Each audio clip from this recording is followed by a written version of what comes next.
Hi, everyone. Welcome to the latest of the Overboard Network, a Below Deck podcast. We're back with episode 9 of Below Deck Med titled Let Me Be Frank. Is that it, Sean? Yeah, that sounds right. All It's right. not bad. Yeah, maybe we're doing like a role reversal. Mm, In this week's episode, we enjoy the back end of Frank and Co's charter. Kyle pushes some boundaries with guests, while the deck crew starts to divide. Dave and Tosh seem to be at peace for now, but if I'm being honest with myself, I really can't trust any current, former, or future couple on board at this moment. So let's jump in. No new reviews. Sean, have you ever tried to swoon someone by asking if they go on an Amtrak ride with you? John, no, but let me ask you two more questions. Okay. Is Kyle Joe Biden? Because that'd be a Joe Biden move, right? He's a big Amtrak guy, Yep. and I mean, are Amtrak's is way nicer in Europe? I thought Amtrak was just an American thing. Yeah, me too. I mean, maybe this is just us being like dumb Americans, but like when I think of Amtrak, I think of like what gets you to and from New York City from Yeah, upstate, and then or yeah, and then there's a cool one that goes from Denver to one of the ski mountains in Winter Park. But yeah, I it's not on my go-to list. But listen, if I gotta dig deep, there's a chance of asking a girl if she wants to go on an Amtrak ride with me. is maybe Kyle is like, we're gonna go to America, we're gonna go to Scranton and take the Amtrak to New York City to what's the place everyone Penn Station. Yeah. The Penn place everyone Station, hates. yeah, Yeah. straight in the world of the land of possibilities, right? Yeah, like maybe they're traveling to America for the Amtrak ride. That I would be perfect. I'm sure that the trains are nicer in Europe. I have no idea though. But They are, but I don't think they're Amtrak. Like, yeah, I've taken like bullet trains across like Spain, but like, yeah. whatever. We'll have to figure that out in a I future time. hopefully they're going to America for the Amtrak ride. That would make Yeah. me very happy. Oh yeah. Wait, is because Frank American, right? Frank's American. Yeah. Yeah, maybe that's it. Okay. Maybe it's one of these things where it's like people from other countries think Amtrak's awesome, and they're like, "Man, Frank, I can't wait to come and see you and get on Amtrak." Like, lifelong dream fulfilled, hopefully. That would be something. Do Yeah. they have sleeper cabins? Do we like sleep on them, or do we sit I on them? I've never had one. I've never been first class on Yeah. a train or business. Yeah, well, I Yeah. don't think you're not missing much. So Sean, let's talk about I guess their charter a little bit, and then we can just dive a little bit further into Frank and Kyle here. But Yeah. fun charter. I mean, these guys knew how to live it up. So there was a cool, I want to call it like an obstacle course. I guess it was. It was like Yes. an obstacle relay, right? Yeah. They kind of made the Olympics. I'm very confused by the judging. Sandy's just writing scribbles, and then just came Yeah. out with like 5-3. Like, we need we like. First off, she's probably impartial. She's not an impartial judge. Need like the Russian judge in there to skew it, the China Yeah. judge in there. But I mean, it was fun. I think the difference you're going to see between Below Deck Med and Below Deck Sailing Yacht is Below Deck Sailing Yacht isn't afraid to beat the competition. Yeah. No. Below Deck Med, they just let it be a walkover. That's because Glenn isn't like gonna get in the way. Right. Like if Gary wins. Where Sandy, she She skews it a bit. yeah. Unless if Malia was there, she'd let Malia win. But Right. That's everyone fair. else, yeah. Yeah. But yeah, I'm always a fan of the crew versus guest obstacle course challenge. I do They like should it. do it every time. Yeah. It's something I would do. Was Oh, it yeah. weird that everyone had to wear like life vests? Yeah, it's probably. I guess it's a safety thing. Sure, why not? I mean, it's still fun, right? Yeah, But the charter was fun. So obviously, the beginning of the charter, there was the wine pairing that just went just really fell apart. I mean, these guys have been kind of like boozing all day. The last thing they want is a wine pairing. They kind of want to yeah, like wind down a little bit. John, I agree. Like I like if I'm drinking all day, a nice wine would like one or two glasses with dinner. That Yep. sounds great, like with a steak. But after like the fifth course, like the last one or the second last one was fish and chips with red wine. I don't want that.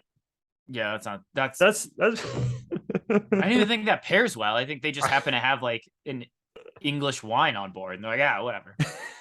So go with fish and chips, right? Yeah, I Who's know. auditing this? I don't understand it. No, it was it ended up being a little hectic, and like I think it was just a pain in the ass for Kyle because there's so many glasses. That's the hardest part, like polishing Yeah, all of them right before. And yeah, here's the thing with wine glasses, they never really get that clean. There's always smudges. yeah.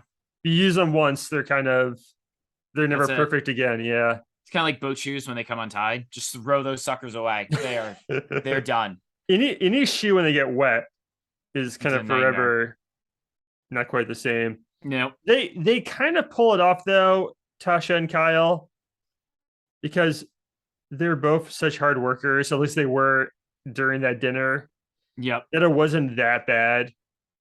But then, speaking of them being hard workers, after that dinner, they both change into regular clothes and just hang out with the guests. What'd you think about that? Let's go into it because Like, I mentioned at the top of the show, like there were some boundaries being pushed. Like, I think, like I get it. Like Kyle likes Frank, and I'm pretty sure Frank likes Kyle, but like, weren't we just like crossing boundaries here? And it ended up being kind of a pain in the ass for Natalia in the morning. it was in the morning, yes, but it was a pigsty. I mean, like no one would ever like Gary just hang out with a bunch of like female charter guests, right? I mean, Gary would let Gary hang out with some female Yeah, charter and well, guests. yeah, you're right. Glenn's not going to say anything. Daisy would stop it though. Sure, absolutely. Someone would. Yeah, Yeah. Tasha, she's like kind of created an alliance with Kyle, where it's like they have each other's back all the time. They're friends, and so that's kind of it. Like, so they can kind of like they let each other kind of do whatever. Yeah, there's some sliding going on, and I feel like I've seen Natalia get a little bit more upset as like this season's gone on because she's picking up slack from the other two. Right. But Natasha has all the power. I feel like Natalia feels like the third stew because she's not best friends with Tasha one, and she's also the one always doing the cleaning and stuff. Yeah, that's something I don't understand. Like why so Natalia got pulled off last charter and Mhm. Courtney did dinner, and now Natalia's not doing dinner again. Like, is this just because like Kyle had a better connection with these people? But Yeah, I mean, I think Kyle has a better connection with everyone, like as far yeah, as guests. Like he's awesome with guests. But I feel like Natalia should have fought harder for the second stew thing when they got on the boat. And like I'm sure doing cabins and like laundry is easier. I mean, it wouldn't be for me.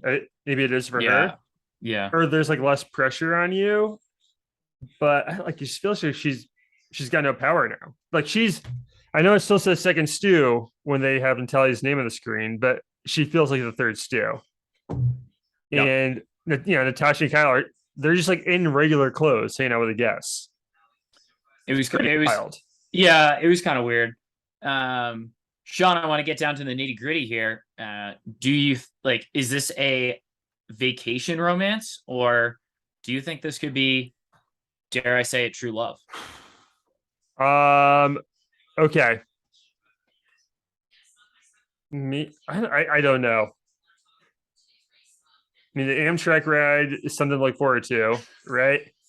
Hey, maybe. I think it is for Kyle. I don't know about Yeah. Frank. I bet you Frank probably does pretty well wherever he goes, right? Yep. So I think so. I hope so. End of the episode, they had a nice kiss. And I like how they kind of waited until they get off the boat, even though Kyle could have got away with it on the boat. Yeah. Like they could have went to like Frank's cabin, hooked up, and I don't think anyone finds out unless like the first officer or Sandy sees them, because I don't think anyone else on the boat would rat them out. And Tasha would certainly protect Kyle, Sure. so Yeah. he's not getting fired or anything. Um, maybe vacation romance because they live in different countries. Yeah, Yeah. that's just hard. Yeah. I mean, like, it's really easy to have a vacation romance to be like, I love that they wake up at 10 a.m. every day. But it's like that's not real life, you know. This is like listen, I think we would love for it to happen, but sure, there's a lot of obstacles involved here. But you know what? They entertain themselves for those couple days, and you never know. You never know. I bet you Frank does pretty well. That's Yeah, sorry, Kyle. I don't know. dude pulls, right? Dude pulls. But yeah, it was a. How did you think of the throughout the episode? Obviously, there's a lot of like, touchy feely, and there's a lot of like, and while it was on the boat, I thought it was kind of weird because it still is like a like, hey, you're great for me, but can you also get me a drink right now? Like I thought it was like kind of odd. It was less odd off the boat. I think it was normal off the boat, but like it just seemed like really interesting how like I think Kyle even said something like, I love Frank's aura. It grounds me. I'm like, dude, you've known this guy 48 hours. Like, I don't know anything about auras, but if you're ready to say that somebody's aura grounds you, like, you should probably know more than a weekend. That was interesting. Does it ground you because he's also making you like get him drinks? That's a good point. Yeah. I have no idea. Yeah, it's kind of that's a weird like I don't know. You met someone while they're serving you. Yeah, Yep. you're right. That's a little different. I don't know. It happens all the time though, I'm sure. Yeah. So That's like every like golfer's dream, right? the card girl, right? Yeah, yeah. Yeah. Yeah. I Well, there. I like Cal and Frank together. I'm rooting for them. Who knows though? Different continents and stuff, and we'll see if they do an in-person reunion. That means Kyle will be in America. Frank should come visit at least. And I'm sure we'll find an update after this the reunion. Yeah. Either way, maybe we can like read all their texts like we do Natasha and her boyfriend too. But all right, Sean, yes.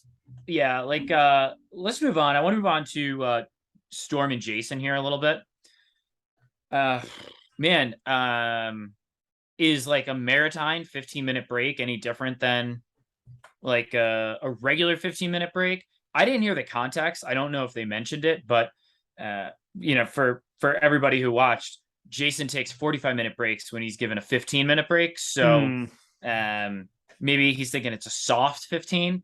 I don't think anything's a soft with Storm here. I don't think so either. You can imply so in America when people say like hey, take 5, it's a soft 5, right? That's kind of understood. Soft 5. Yep. Now he does tell Storm, okay, I'm gonna give you a 15-minute break to change and eat. And that's not really long enough. Especially if you have to microwave the food or whatever. And if like it's an implied shower when you're changing too, because we're like in the salt water. Yeah. So I'm not sure. I think he could have taken 30 and he would have been fine. And Storm would have been fine with it. 45 is different. And when Courtney confronts him, I like how Courtney confronts him and not Storm. That was interesting. Yeah. And Storm and Jason goes, well, he told me to eat and shower. He didn't say shower, he said change. But if I could eat and shower in 15, I would have. I don't know. Because that's a tough look when it's like, yeah, you could, but like most normal people can do that in 30 minutes. Dude's he just puts his hair up in a bun. Like he's not blow drying that. But it just continues to be Jason's not doing what he needs to do. He's not listening to Storm. I also don't know why it's taken Storm so long to like have a conversation with Jason about it. It's been like 2 days now. Would you want to have a conversation with Jason about it though? You have to. I mean, the guy's like, he told you to F off. He's not listening to you when you're trying to put stuff away. He's taking 45-minute breaks when you're giving him 15. Like he's just being completely insubordinate. It's like, you need to have that conversation with him, like, because he's just going to keep getting away with this shit. And he does in the episode. He like doesn't clean the bow after he's told everybody he's done it. You're right. He's just such a bummer. Yeah. I don't know. And like Z and Courtney are kind of discussing it, like how they hate working with the guy and how he needs to go. I don't know. Poor Storm. during their night out. He's